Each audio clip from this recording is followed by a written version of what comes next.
Hello, everyone. Jameson, we can probably, yeah, thanks.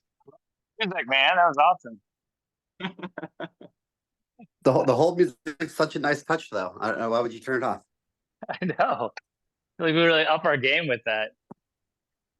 Trying to set the Friday afternoon party vibe here a little bit early. Todd Connor, you want to kick us off, and then I'll introduce our distinguished guests. Sure. Yeah. Happy Friday, everybody. Just thrilled to see all of you joining us. John Marburger, good to see you. Hey, Ellen. Hey, Chuck. Hamp, welcome to the team. We'll get you introduced. Patrick from Idaho, many others. It's great to have you with us. Whether this is your first time joining us or whether you are a repeat offender, I'm glad you're here. And I always offer these calls with the caveat that if you feel like you've done nothing yet, that's totally fine. Just being curious, joining the calls is in and of itself an important contribution that you're making, because the reality of this work is a lot of what we see in states, and we'll talk about the states that we're operating in. We'll get updates from all of you about what you're seeing as well. But there's election reforms happening across the country, more than a dozen states, and then things pop up like flares out of nowhere, and we need people to help respond in those moments. And so it's not uncommon to like not hear from us for 18 months, and then we're texting you like, "Hey, Toby, there's a situation. We need help. There's a local campaign. There's a response effort that's being crafted." So we call that defense, where, and this happened in Louisiana. This happens in lots of places where out of nowhere something comes in, and we have to respond and defend on behalf of voters their ability to access elections and to feel like they have competitive elections. And then there's offensive things where we're working in places like Wisconsin, Nevada, Alaska, on longer term strategies, Illinois, Idaho. So offensive and defensive are both happening in states across the country. And then there's this whole kind of movement effort underway as well. So if you think about what we're doing, we're mobilizing veterans, we're talking about election reform, and specifically, do our election systems give us representative democracy? The data is very clear that it does not in far too many places. And so we're part of a movement, and there's other efforts within this movement. And we're going to hear from one of those efforts in a moment. But we're organizing by state because a lot of the election reforms that we want to see happen are happening at the state level, both offensively as well as defensively. And then we're supporting this kind of national, broader movement of onboarding veterans as civic actors, veterans and military spouses as civic actors, to hopefully strengthen election systems, but then also in turn do other things: volunteer as a poll worker, run for office, engage your community in other productive ways. So super glad that you're with us. We'll try to, we'll have about 10-15 minutes for our friends at We the Veterans, a coalition that we're a part of. And then we'll give maybe a couple of national updates, and then mostly want to hear from you and also take any questions you've got about what you're seeing locally or things that you're wanting to know about what we can be doing together. So come curious, come with questions. And with that, Eric, I'll kick it over to you. Yeah, thanks, Todd. And thanks again, everyone, for being here. So we love to talk about how we're a part of an ecosystem of effort. And there's the reform ecosystem, the pro-democracy, maybe about 10,000 organizations working, to shore up and the structures of our republic. There's 40 or 50,000 veteran service organizations, and we are connected with many of them. And some of our favorite partners are here today. We, the veterans and military families, we are part of their Vet the Vote coalition, which was launched in 2022. And Vet the Vote had the big, hairy, audacious goal of getting 100,000 new poll workers signed up from the military connected community. And in 2022, we as a coalition helped to recruit about a little less than 63,000, right, Ellen and Dan? And so the goal now is to build on that and get More to than 100,000. 63,000. Go ahead, Ellen. More than 63,000 for the record. More than in 2022. I gotta update my numbers. But so here with us today, Ellen Gustafson is a co-founder of We the Veterans and Military Families. And then Dan Vallone leads Vet the Vote. Ellen is a military spouse, and she's done a lot of amazing things in her life. We have a shared love of Broadway music, found out in DC. Her spouse is a Naval Academy grad, so that's an amazing thing. And then Dan Vallone is a West Point grad who leads the Vet the Vote now. He comes from More in Common, which was a research organization that's done.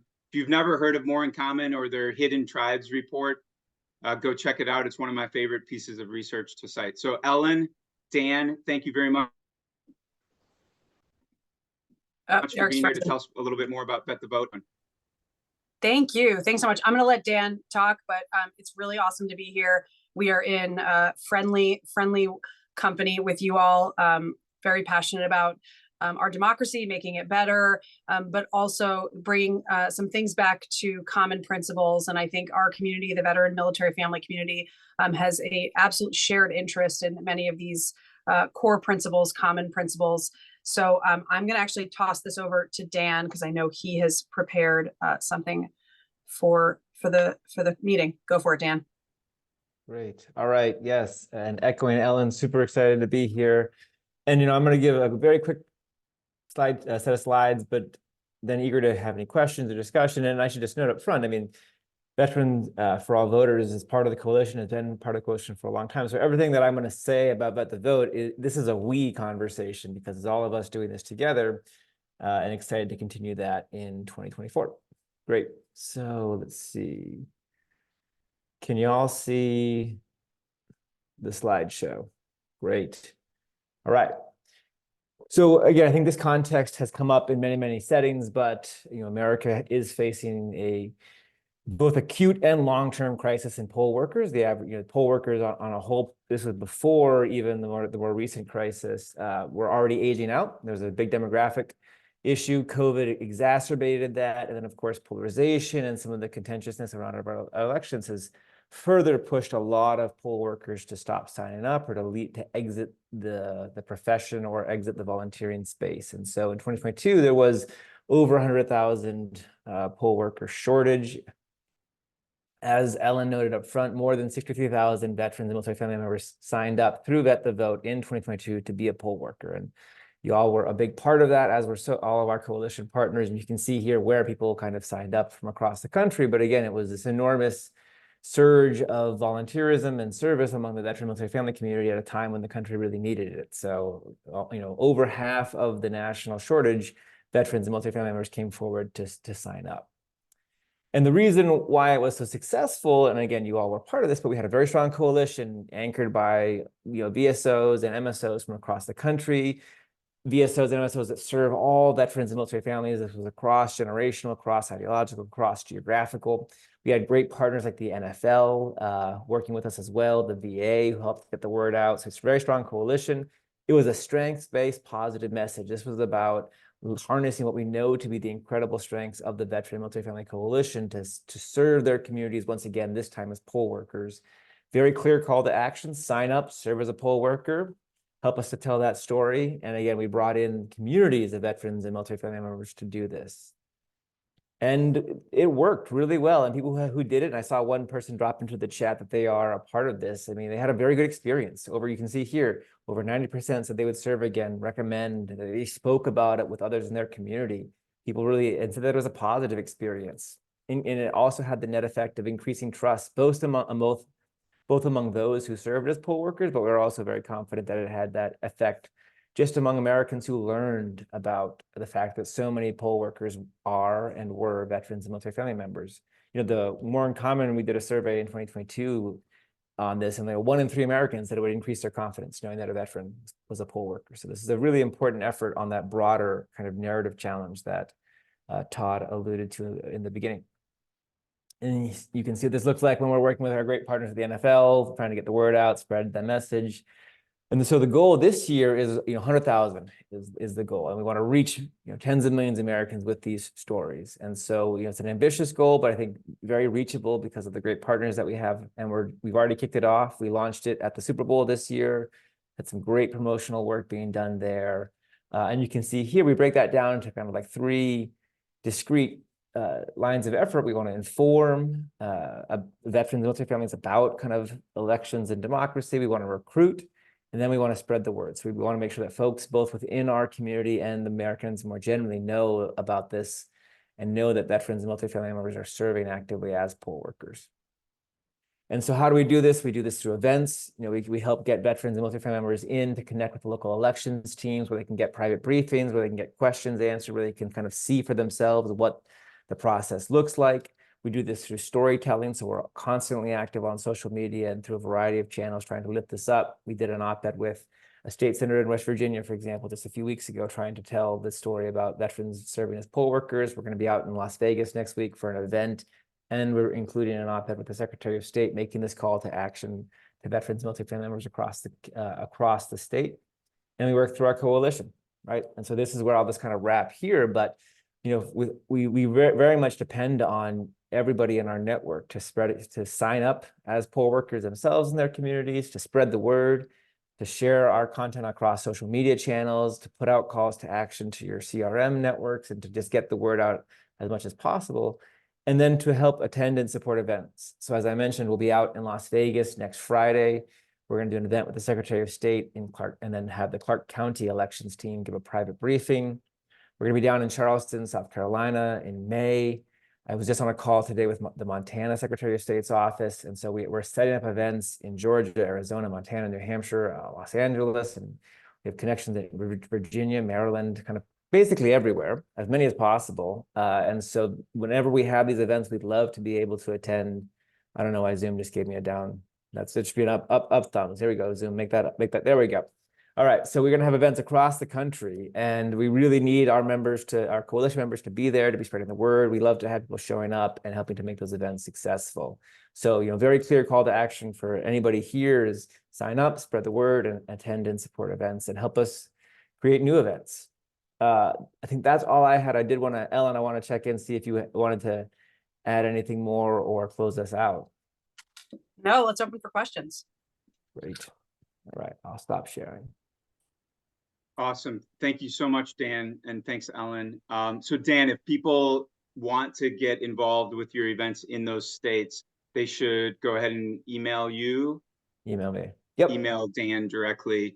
Yep. And we can share out Dan's email at the end of this as well. I mean, when we share the recording, we'll put that on our Slack channel. I'm curious, I'll start off the Q&A, and then if anyone else has questions, please raise your hand physically or virtually. But along the way, Ellen or Dan, what's been maybe the challenging obstacle you've had to overcome as far as, building the relationship with local election officials, which I know you all have a lot of great relationships with local election officials, but how any obstacles in initially when you were a new organization trying to, tell them what you were going to do, and any obstacles you had to overcome early on? Yeah, I can take that.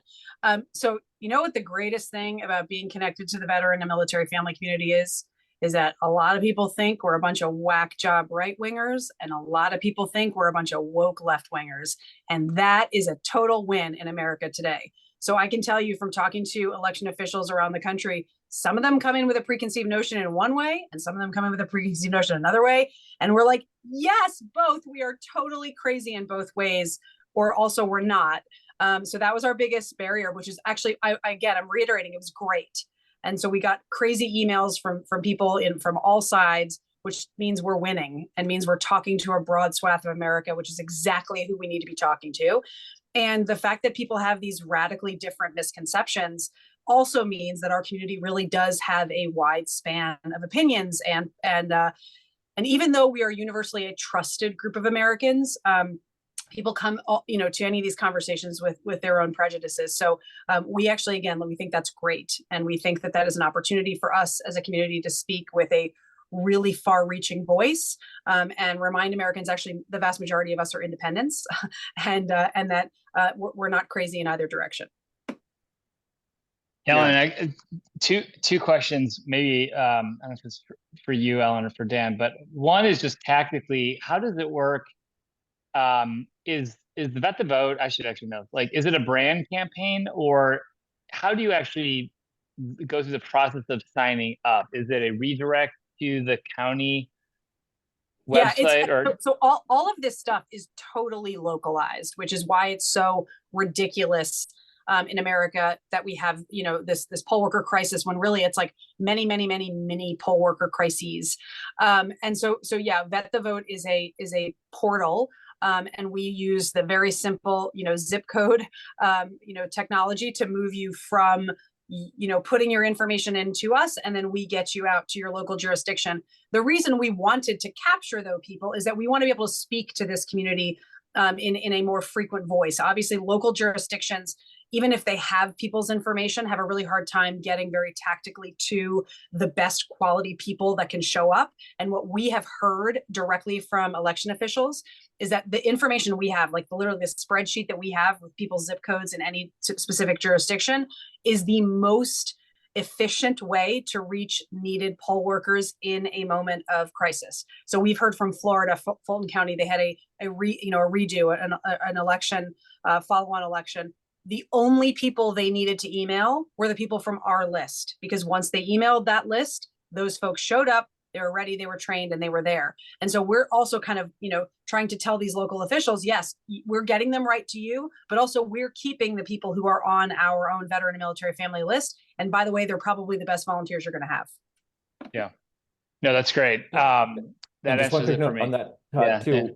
It's a great question too. And in probably a week, you'll all be getting an email, because we also will have a Veterans for All Voters website that you can channel folks to, that will have the same functionality. So folks can go right to your site, sign up. I mean, it's branded as kind of has the Vet the Vote aesthetic, but it says Veterans for All Voters. They can sign up, they can do all the actions, and that way we can track directly folks coming in through your pipeline. And then you're also we'll be sharing out embeddable code. So if you want to use widgets online too. So we're trying to expand the ways that you can kind of make this unique to your organization, that all channels to the same funnel. Awesome. That's super helpful. The second question, and we'll go to others if they have them. I see there's at least one. Amir's got a question in the chat, but my second question is, and I don't know this, and I'm curious about it, what percentage of folks have been denied? So in some jurisdictions, you cannot actually work as a poll worker in a primary unless you're registered with that party. So to what extent have you had, because those are also really interesting stories if we can surface veterans who are like, look, I'm a registered independent, I volunteered to work as a poll worker in a county with a shortage and was denied. Like, I'm also eager for those stories. Do you have any anecdotes or info on that? I don't have any. So it's a great question, Todd. And I know that there are certain requirements, right, that have partisan affiliation and kind of numbers and ratios. So I don't have any stories about denial based upon independent status. We have stories of being denied because, for example, military spouses who are not registered voters of that community, but who are residents of that community, but are not registered voters because of military family. So that's another dynamic that we are also very aware of and trying to help address. Yeah, I mean, I think similarly to anyone who's trying to do this job, some of these, some folks, if they're not registered with a party in a state that requires that, are only going to be able to work as a poll worker in the general election. So they're going to have to skip the primary. Or if the jurisdiction needs balance between the two parties, then if there's too many people from X party, registered in that jurisdiction, then they're not going to be able to serve in that jurisdiction. In some of those cases, in some states, obviously, this is, by the way, reminder, this is a constitutional authority that was designated to the states, which is why it's different in every state. Right. In some of those states, if you are registered as X party in one jurisdiction, but another jurisdiction needs more of that party, you can actually go and work representing your party in another jurisdiction. All of this is to say, like, why the hell don't, if you're saying neighbors are helping neighbors vote, then like get over the party thing and just let people do what they want to do to support their neighbors voting. It's actually doubling down on on the issues that we have in a country of division by continuing to sort of make people aligned by party. Totally. Yeah. And I think we can explore this offline, but I think there's like some bigger stories we should be telling about that. Just the idiosyncratic nature, the un-American nature of that. Yeah. Okay. I've been hogging the conversation. Amir had a question, which is, can Vet the Vote design and acquire logo shirts and sweatshirts to be worn at the polling places during elections? I think that's really interesting. Is it with like identifying, hey, I'm a veteran and I'm a poll worker is a really great idea, I think. What do you think?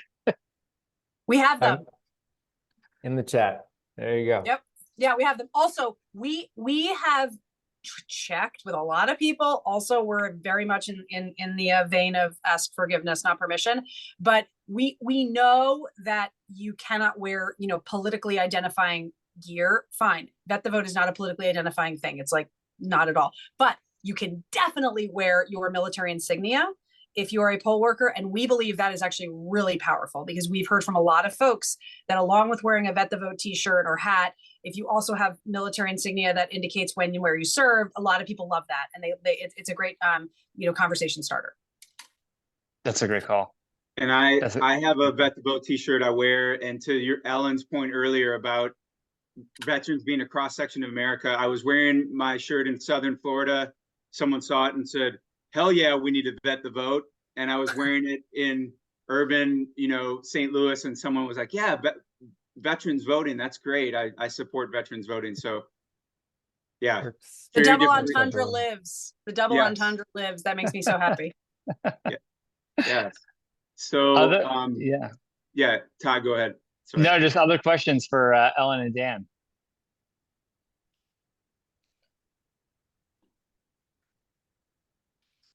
And if not, ways we can support you. I mean, obviously signing up through the Vet the Vote portal to become a poll worker if you've never done it, and then spreading the word, telling other people, hey, there's this great organization, Vet the Vote, and sign up to be a poll worker. Any other final calls to action, Dan or Ellen, for us?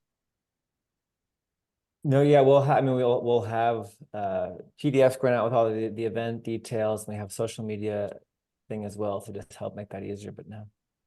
Yeah, well, I mean, look, I think while we're waiting for structural change, which we all agree with, this is a great intermediary step to just bring a calm and a trust to our currently, even though they're flawed, institutions, and remind America that you know, there's nothing fundamentally wrong with the process of voting, even if there's something wrong with the systems behind it. Yeah, no, it's so important. And it's having been a poll worker, it's a really invigorating experience. I know many of you have done it. It's like, it's democracy in action, and we have to role model that it's something that people like us do. And amidst threats of election violence and other things, you know, that's also, I think, an argument for why the veteran audience can sort of uniquely fill a role there. So awesome stuff. We love you guys, Ellen and Dan. I encourage everyone to sign up and get the swag. We'll spread the word. We'll wait maybe till the portal goes live so we can kind of funnel people through that. And thank you guys for being with us. You're also welcome to hang out, but thank you guys both for being with us.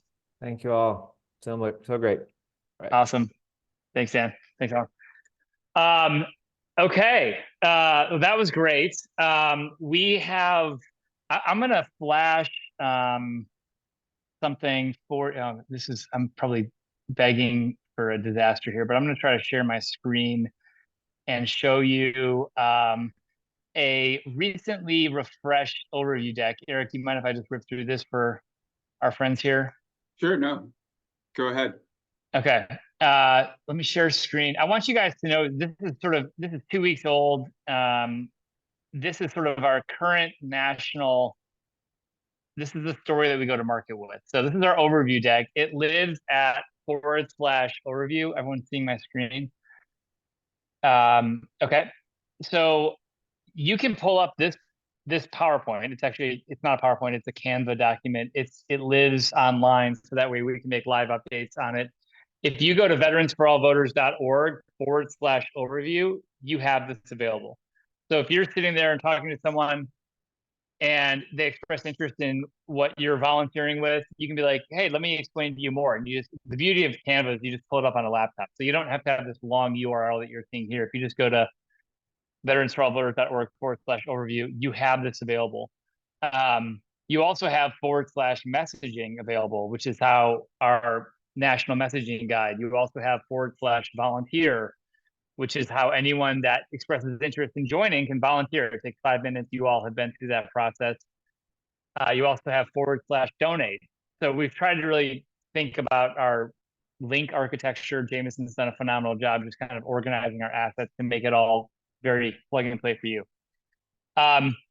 So in the overview deck, I'm gonna go quickly through some of this. You have it all available, but we kind of lay out and define the American political crisis. We remind people that our founders warned us of this situation. They dreaded it.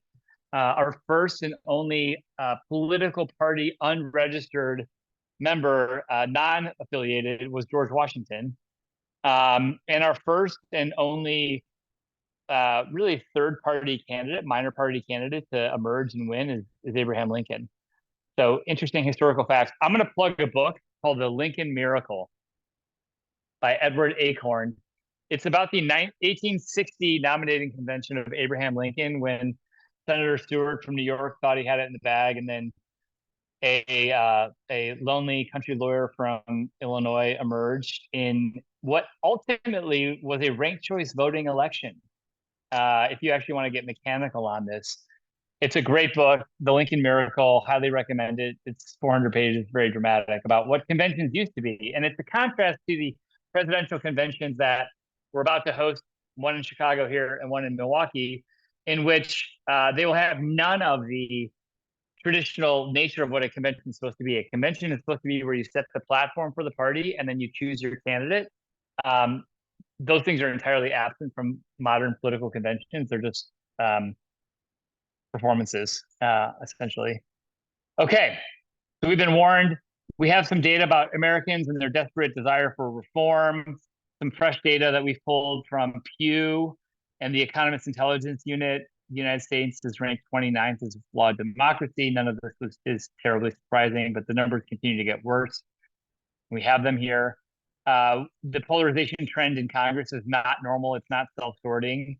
You can see not since levels post-Civil War have we seen what we're experiencing today. So we have to, take action because it's not going to fix itself. Congress is the problem, not the American people. Eric and I push back on this narrative that the American people are divided. No, the American people are not divided. Congress is divided. The American people, if you're a registered independent, which 61% of young people are, and 59% of military veterans are, they are just unreflected in our politics. So our politics are a distortion of where the American people are at, unrepresentative. Independent voters, the fastest growing segment. We talk a lot about independent voters, but I want to be clear, you don't have to be an independent voter to embrace election reform. I'm a registered Democrat. Many of you are registered Republicans, Libertarians, Green Party, other. It is about a distortion of our political environment. So independents are the most obviously vilified or excluded from our political system, but it's not exclusively about registered independents. It's about everyone. The primary problem from our friends at Unite America, in 2022, 83% of the U.S. House was elected by just 8% of Americans. And that's true where you look at whether or not there was competition, whether it was determined in the primary, and then the numbers. And it's just very small numbers of people that are determining the outcomes of our elections. I mean, arguably, the Democratic presidential did not even have a contest, and the Republican primary was determined by very small numbers of voters. We talked about the Iowa caucuses and Trump getting 50,000 votes in a state that has 3.8 million people and 1.8 million registered Republicans. So that's not a critique on, it's just the numbers are very small in terms of who is actually deciding these things on both sides of the aisle. And that's a problem. So we believe in election reform. Here are our principles. We have three principles. And this is Eric and I in our own journey is moving away from explaining technical reforms and instead getting back to principles. And the principles are the moral high ground, because there's very few people on either party who would disagree with these principles. And the principles are as follows. Number one, all eligible voters should have the freedom to vote for any candidate, regardless of party, in every taxpayer-funded election. It strikes people as like, of course, but it's not true, especially for registered independents in close primary states. We are paying for elections that we can't, and many folks can't participate in. Number two, a candidate should be required to earn a majority of the vote in order to win. 70% of Americans think this is currently true. It is not true. In lots of elections, it's a plurality winner. Someone that gets 38% in a 6-person race, and then they are then the winner. That's a plurality winner. It's not a majority winner, and that's how a lot of people are winning elections, including at the presidential level.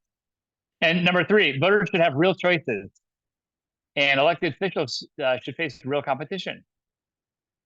People think that that is actually true in most things, but election without competition is not an election. Chicago just had a recent election in the primary. 87% of things on the ballot did not have an opponent. So what is the point of an election if people are running unopposed? It doesn't make sense. So we think there ought to be competition. We support Final Five voting. We don't talk a ton about it, but we have a link where there's a lot more resources from the Institute for Political Innovation and others to explain what that is. Eric and I sort of use Final Five interchangeably with Final Four voting. The thing that I'm actually saying the most often is the Alaska model, because it's the one state that has actually implemented this model, and it anchors this as being something that a state has chosen to do and is currently doing. So it's not pie in the sky stuff. It's like, yeah, Alaska's doing it. We think other states should do it. Now, if Alaska undoes it, that's a problem for us in messaging. But for now, we talk about the Alaska model. And it works. It increases turnout. My big critique, my bugaboo with the left and my progressive friends is they talk about voter turnout. The single biggest lever you can have to increase voter turnout is not longer poll voting windows. It's not educating to young people. It is changing the election model where their vote can matter more. And you see this dramatically, the relationship between turnout and the voting system. Top four voting dramatically increases voter turnout because people actually have options that they are excited to vote for. It's like the most obvious thing that people rarely say is like, if you want to increase turnout, give them options that they want to vote for. And the only way that you get there is by changing the election model. So it increases turnout. It's also simple. Data exit polling on this side of Alaska was very strong and clear. We need a messenger. This is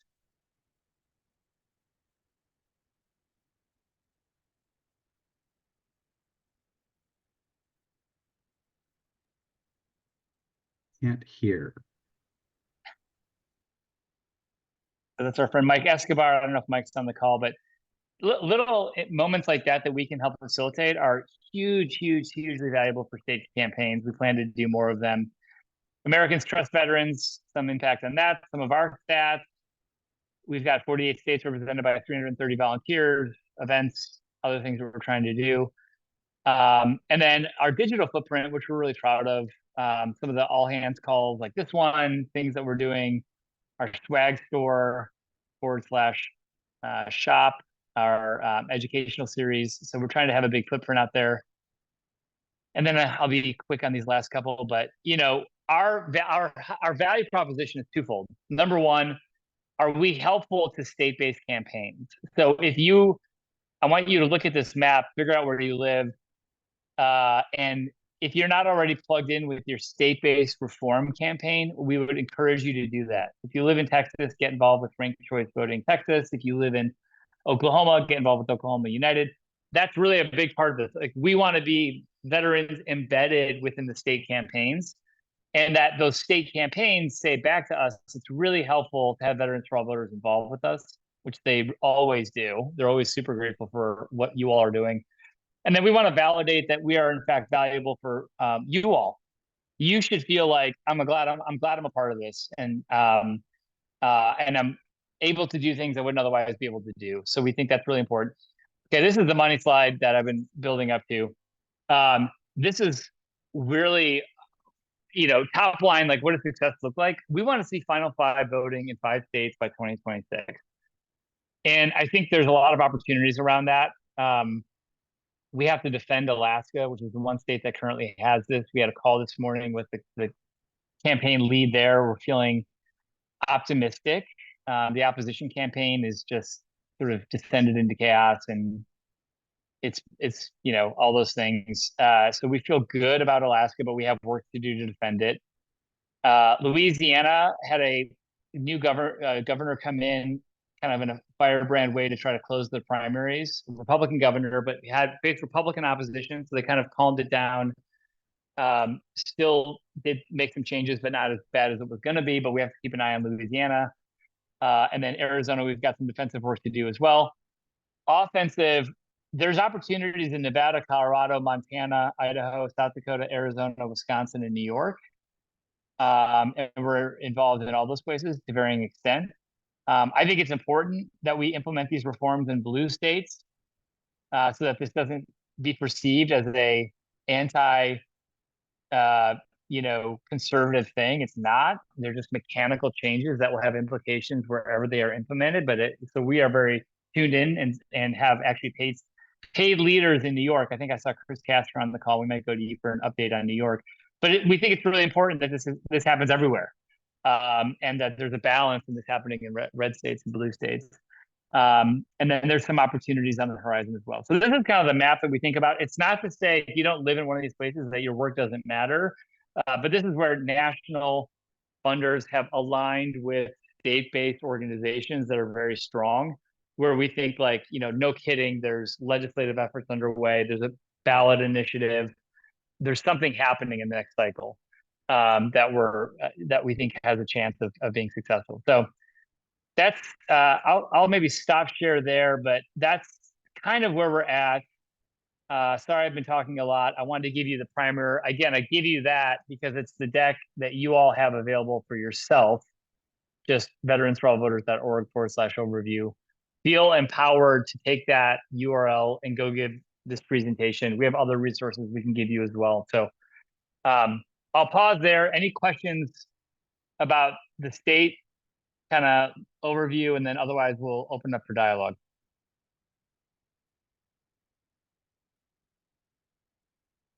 Eric, anything you want to add? I might kick it to you to facilitate some round robin here.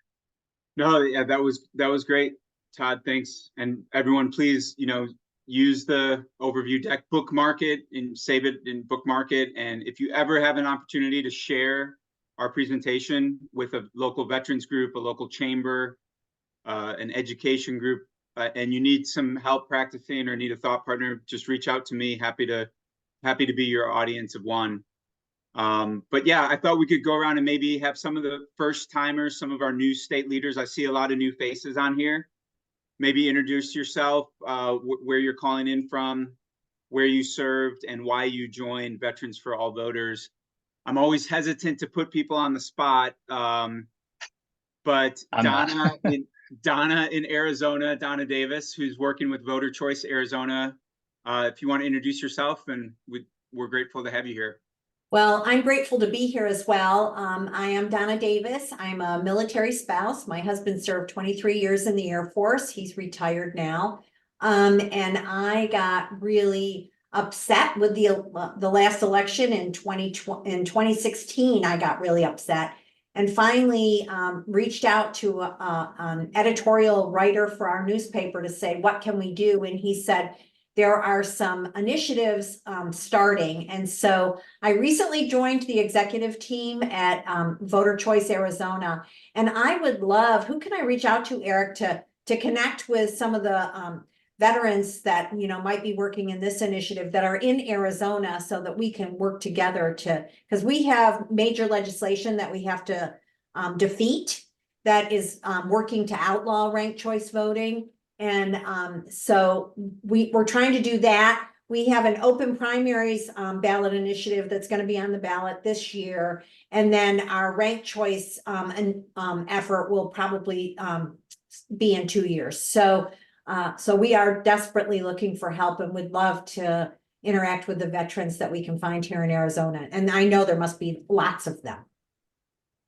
we definitely have a few on our team. Donna, thank you for introducing yourself. I dropped in the link to the Arizona state page, and I don't know if Ray Kimball's on the call, but Ray's been very active with Make Elections Fair and the ballot amendment. So as Donna just shared, Arizona is a very busy state in 2024 because it's both a defensive and an offensive state for reforms simultaneously. So it's very important. If you know anyone in Arizona, please introduce them to me. And then Donna, I'm happy to connect you with Ray later. Couple other folks I see on here. I'm not sure if you're in a place to talk. Chuck T. Actually, yeah, Eric, let's Patrick, I think, had his hand up. Oh, Better go to you, Patrick. my I bad. have some, Donna, I have some Arizona connections and I'm just wondering where you live. I live in the Phoenix area. I live on the west side of Phoenix. I have a sister in Tucson who's very active, so. Okay, great. I mean, that's good to know. I'm still working for an education agency that was initially on my, when I logged in, that was initially the picture that was up there, and I work across the state. So I would love to have the name of your sister, Patrick. Great. Patrick, Sorry, maybe put. I was muted. I can get that to you, Donna. Thank you.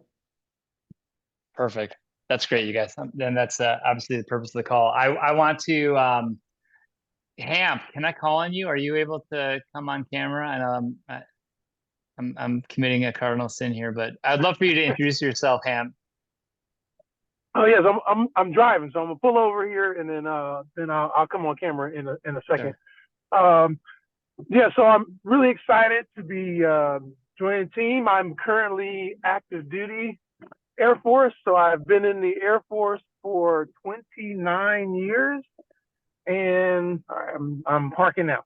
So I've been in the Air Force for 29 years and just closing up on 30 years, and so I have an opportunity, skill bridge, as far as an internship program, working with Veterans for All Voters as a grant writer. So I'm super excited to join the team and learn more about election innovation and reforms. Something new to me, so it's something I haven't kind of delved in too much in my career. But definitely, I think as I served in the military, I'm serving in the military, then I think as a citizen, then this is part of my civic duty as well. So I'm definitely excited about it. And so definitely just learning and soaking in as much as I can, but I'm definitely excited to be here. So thank you so much. Awesome. Well, Hamp, we're thrilled to have you on the team. We, Hamp comes through, as he mentioned, through the Skill Bridge Fellowship, which we have turned on, and we can share those. Jameson, if you can maybe share the links, or Alex, if you have them handy, but we are like absolutely hiring folks transitioning out of the military to join us through the SkillBridge program. If you're not familiar with SkillBridge, it's essentially like a DoD funded internship post-service as a sort of a transitional bridge between active duty service and what comes next. It's a phenomenal program. We got approved as a 501c3. Alex, our chief of staff, put all that together and has done a great job. So Hamp is understating himself. 29 years Air Force, which is impressive in and of itself, but he's also a ordained minister. Did I get that right? Yes, sir. Yeah. Yes, sir. Yes. So lots of other interests in real estate and other things as well. He's going to be doing a lot more than grant writing. I can tell you that right now. We got big plans for you, my friend. Yes, sir. But just know that that's an opportunity that's out there, and we really do want to pull more folks like Hamp into this. So if you have friends that are getting off of active duty, Alex linked the SkillBridge website there. But if you have friends that are transitioning and are thinking about what's next, have them consider joining us, and we're very intentional in trying to create a meaningful experience. So Hamp is the first SkillBridge fellow that will be joining, but not the last. We're going to have several other folks joining us. Okay, let's open up the horn for state updates, or if y'all have questions, we can take those as well. But I'd love to hear some state updates. Anything that's hot in your neck of the woods. All right, seeing as nobody's jumping in here, I'll give a quick Wisconsin update. So we're in kind of a lull. Legislature is done for the year, and they're all in campaign mode. We'll have some very interesting new work to do next fall, though, because all of the state maps in Wisconsin got redone for the state legislature. So the gerrymandering that had been done a number of years ago and gave the Republicans a lot of control has shifted, and the prospects are now that we're going to have a more balanced legislature, though still likely with a Republican majority. So we'll have to see. But some of our supporters in the Republican Party are in competitive seats now. Some of them are competing against each other. So a lot of things are going to change. We have a strategy session with our state partners May 4th, Star Wars Days, for those who aren't paying attention. And so we will start to plan ahead for what next year is going to look like. We will probably be really looking at most of our activities being in the 25-26 year, because 24 to 25 is budget writing. Because actually 25 to 26 is budget writing. We have a biennial budget, and so we'll be laying the groundwork, but hopefully keeping our momentum going that we've built up. So unless anyone has any questions, I appreciate the opportunity to share. Thanks, Kevin. Kevin, one of our OG members from Wisconsin, met him at a Bunker Labs event, I think in August 2021. So thanks for being a faithful and steadfast leader in Wisconsin. Hand it over to another OG here in Virginia, Mike Cantwell. You want to give us an update from Virginia? Hey, everybody. Quick update from the Virginia General Assembly. Only one minor ranked choice voting bill made it out of the House and the Senate, and unfortunately that was defeated by Governor Youngkin. Our fearless Charlottesville leader, Nick Coe, is doing great things in Charlottesville, and they're poised to implement the ranked choice voting local option there. And he's speaking at a festival down there today to spread the word about Veterans for All voters and ranked choice voting. Those of you who don't know, in Arlington, the county board passed the ranked choice voting for county board primary elections and county board general elections. So we'll be implementing that this cycle of 2024.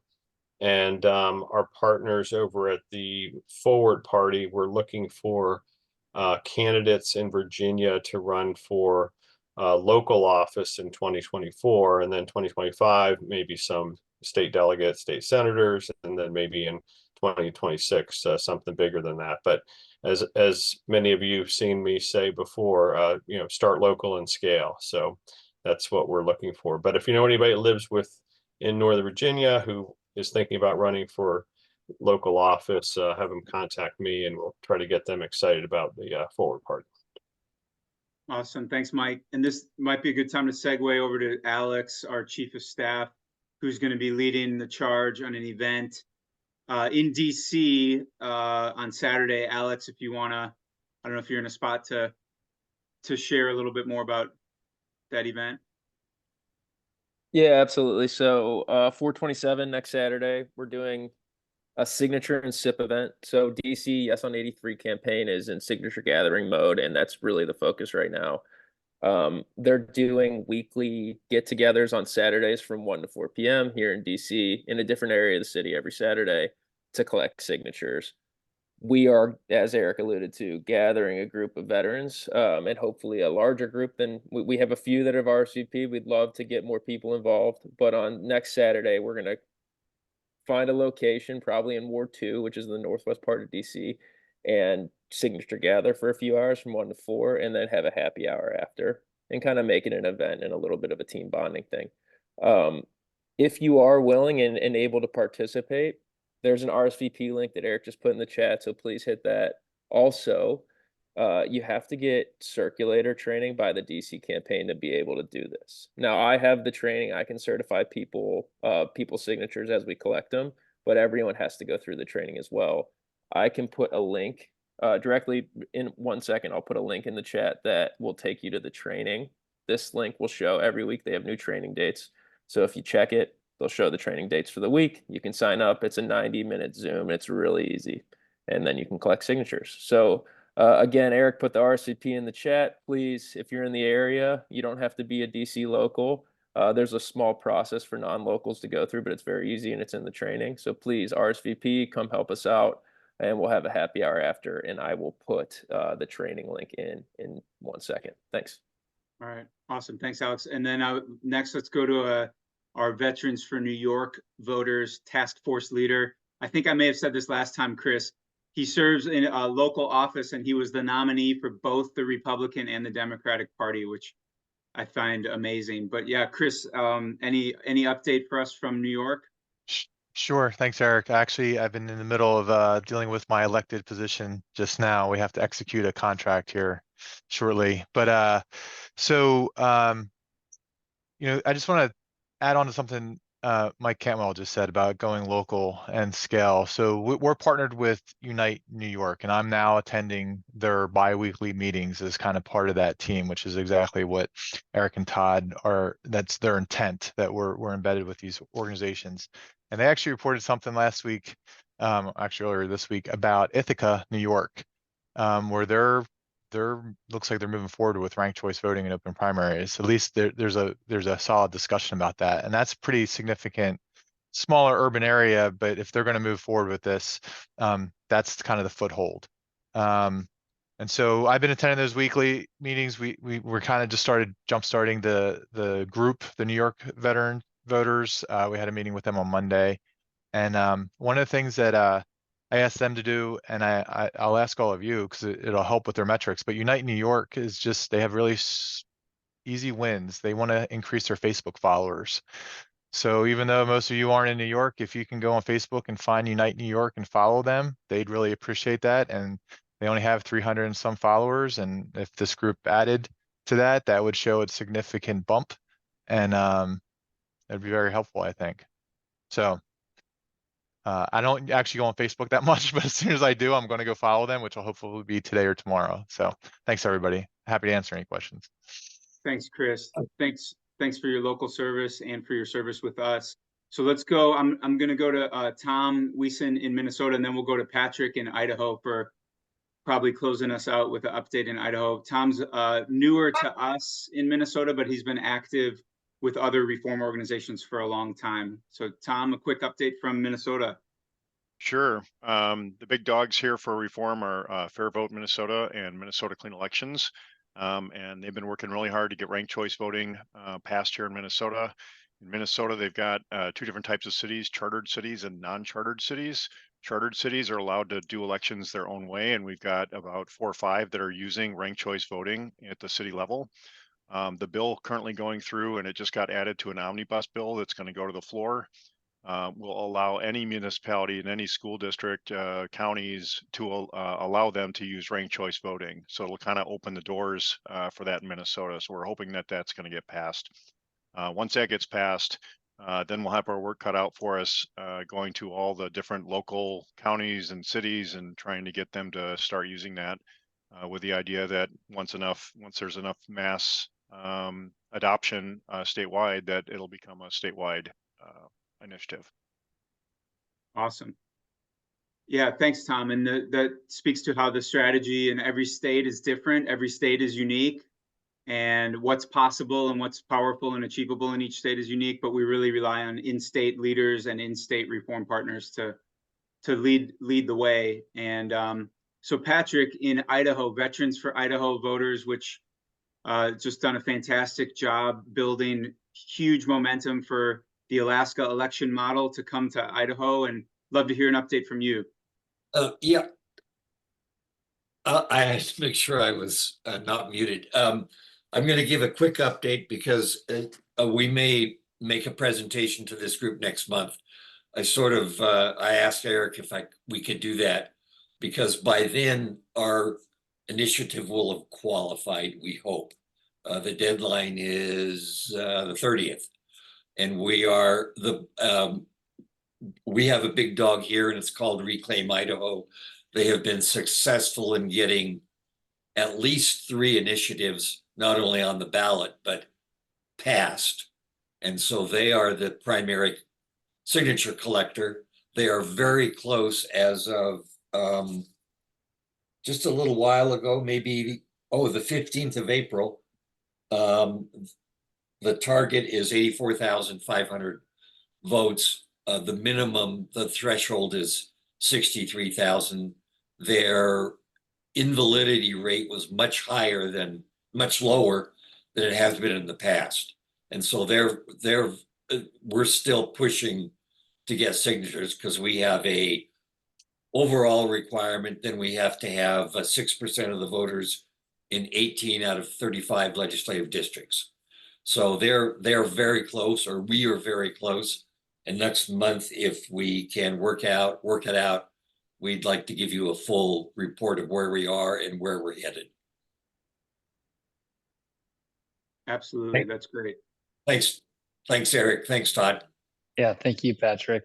You two have swag coming your way, by the way. We'll take it. The boxes are sitting in my living room, literally. Well, and that's a good plug. I'll plug our Veterans for All Voters .org / is it shop or swag? I think it's shop. James can correct me if I'm wrong, or Alex.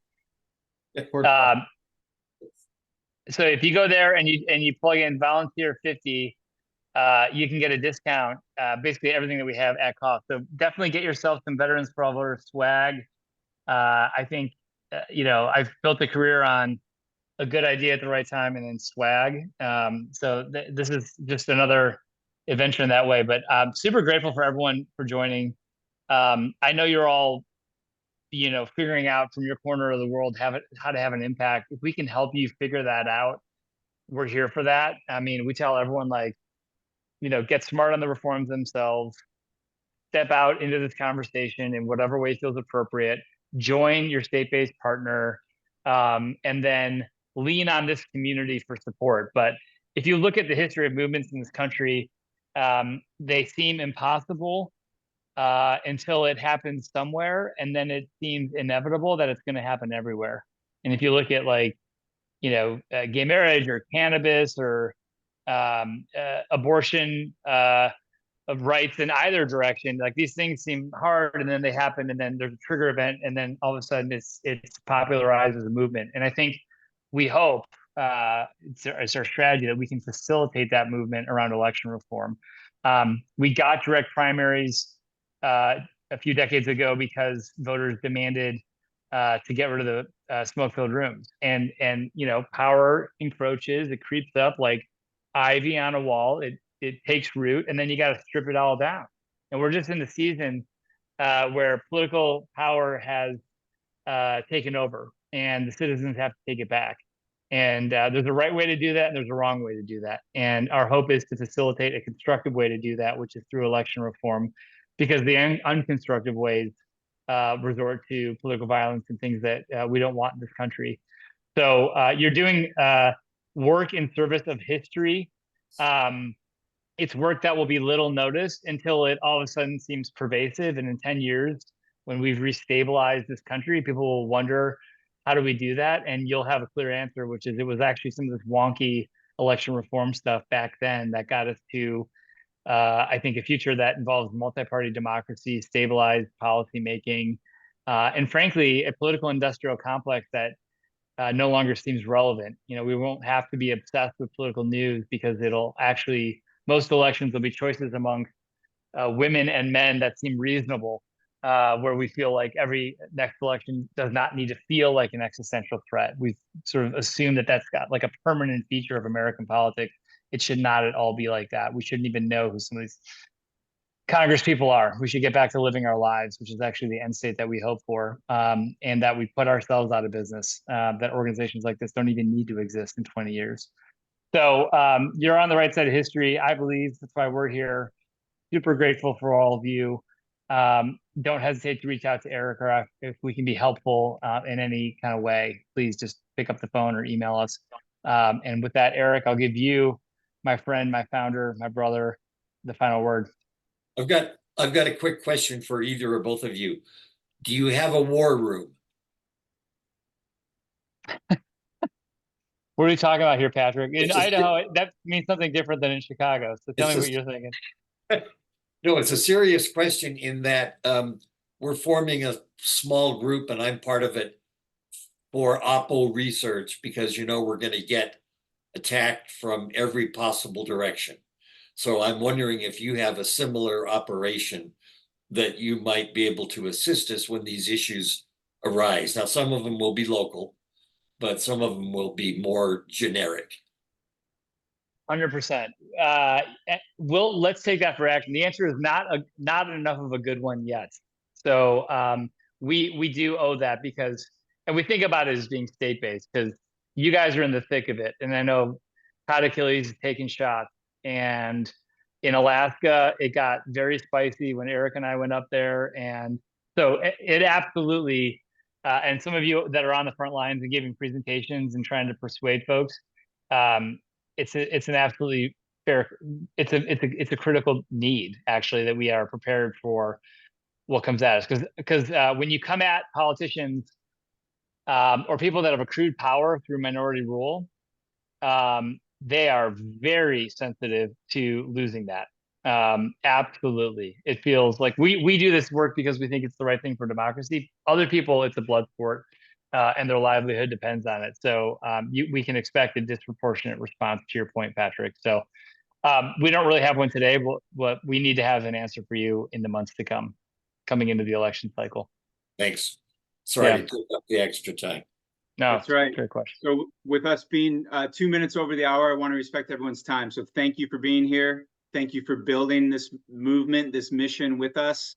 Thank you for building a new political paradigm that no longer sees the world in just blue and red, but we will have multicolored universe in this country thanks to every new patriot who is on this call. So thank you for being here, and we'll see you next month. And thank you for everything you've done. Thanks, Patrick. This is it, y'all. This is what a patriot today looks like. I see you in uniform, Isaac. Thanks for being here, brother. Looking sharp. Weekend. Good to see you all.